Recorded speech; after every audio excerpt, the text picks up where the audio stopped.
and welcome to another edition of BCR Webcasting. Today, I'm delighted to be joined by Lesley Batchelor CBE. Lesley is chair of the Paddy Ashdown Forum and also the CEO of Export Boot Camps, and is former Director General of the Institute of Export and International Trade. Lesley, welcome. Well, hello. Lesley, you're going to be speaking at our UK Invoice Finance 26 conference, which will take place in Birmingham at the Conference and Events Centre there. And this event, as you know, we're partnering with UK Finance. And Lesley, you're going to be talking about compliance and ESG and competitive advantage and everything around that in terms of a complex global market that we seem to be in at the moment. I mean, let's start with ESG. ESG, is it a friend or foe? I mean, is it a regulatory burden or is it something that should be welcomed by businesses in general?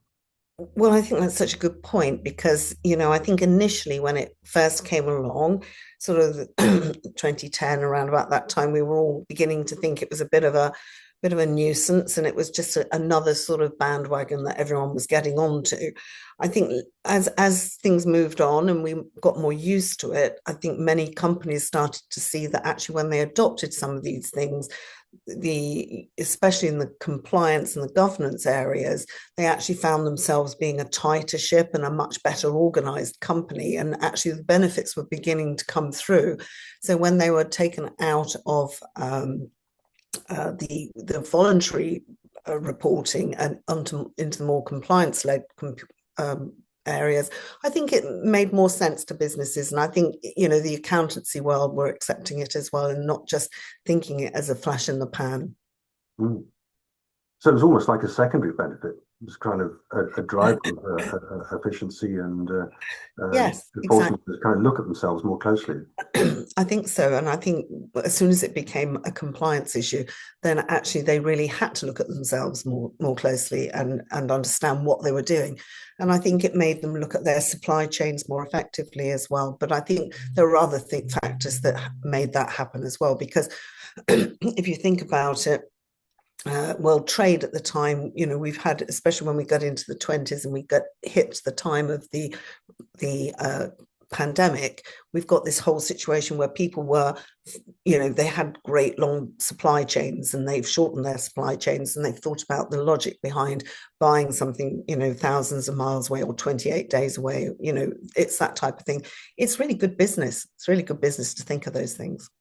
And when finances try to integrate ESG into their international growth strategy, um, how well do they do that? Is that something that's easily done? Are they making mistakes when they do it? Is it Well, a difficult thing? I mean, I think everyone has their own interpretation of how they do it.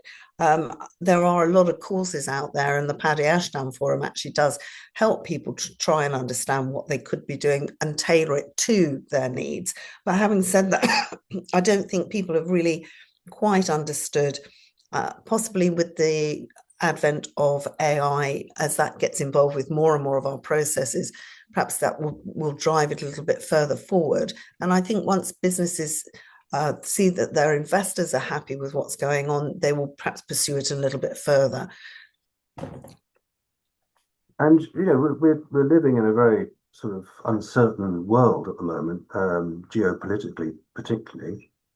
Um, how should firms sort of balance their regulatory caution with the need to stay um, competitive internationally?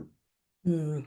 I think that's a very difficult question, really, isn't it? Because the thing that I'm very keen about is recognizing that the EU and some of the regulations that are within the EU are really very very important, and actually are helping drive a lot of new technologies and new ways of doing things, and we shouldn't, be blind to that. I think most companies are struggling to know where to find their business. I think the concept of actually, originally we really understood that USA wanted us to go over there and manufacture, but increasingly it's becoming obvious that that doesn't seem as plausible or as easy as it could have been. And a lot of businesses are worried about just doing that. So I think it's a big world. It feels as if everyone's thrown everything up in the air and we've just got to wait and see where it all lands. In the meantime, unfortunately, businesses aren't exporting as much as they should do. We need that for the economy. They're not thinking outside the box. They're thinking that, the USA is the be all and end all, but of course the rest of us will be able to carry on trading. And I think it's important that we start thinking imaginatively, creatively about how we go into new markets, and perhaps spend a little longer finding out about a market rather than, oh, good, they speak English. Mm. And comparing what's going on in Europe with the US, it has been said more than once, I think, that part of the success of the US economy is due to its not under regulation, but the less amount of regulation there is in the US compared to Europe. Yeah. Is that what do you feel about that? That's a very interesting concept, isn't it? I mean, I'm not sure we're seeing that exactly. But yes, I mean, there are two very different ways of looking at these things, aren't they? We wrote a research paper about the ASEAN markets and the EU and how they work together. And of course, the EU is a very compliance-led organization, and the ASEAN is a lot of separate different sovereignties, and they have their own way of doing everything. And they've managed to find a way through and working very well together. In fact, the Asian markets are finding themselves growing increasingly against the West. So, perhaps we've got some more learning to do about how this works. I'm not sure whether the deregulation is the problem or whether it's a little bit of complacency to start off with. And now we've got this turmoil that's happening. I can't describe it in any other way. Nobody really quite knows whether this is successful or not, do we? No. And for those who argue that we're over-regulated and that's stifling business and the economy, you wouldn't necessarily agree with that then? No, I wouldn't necessarily agree with it's stifling the economy, but I appreciate that it can be a cost. And I think the difficulty is that I fear that we sit in the middle sometimes, and that what we really need to do is to support our businesses and to help them to use these services and give them real services. So for instance, when Brexit was happening, we were lobbying, or I was lobbying quite a lot with the government and people like Michael Gove, who was in charge of the Brexit at one stage. We needed to have some sort of regulation over the customs brokers that we were doing. And they were just getting as many brokers as possible into that area. And then suddenly they were letting people down. There were all sorts of problems going on. And we had no record of who was trading as a broker or who was registered as a broker in any way. Sometimes registrations and compliance is a useful thing, especially when it's a legal regulation. It's something that actually they can be fined for if they don't actually adhere to it or comply with it. So, it's a bit of swings and roundabouts. I always look at it like I really want to know, if I'm getting on a ship, I want to know what else is on that ship.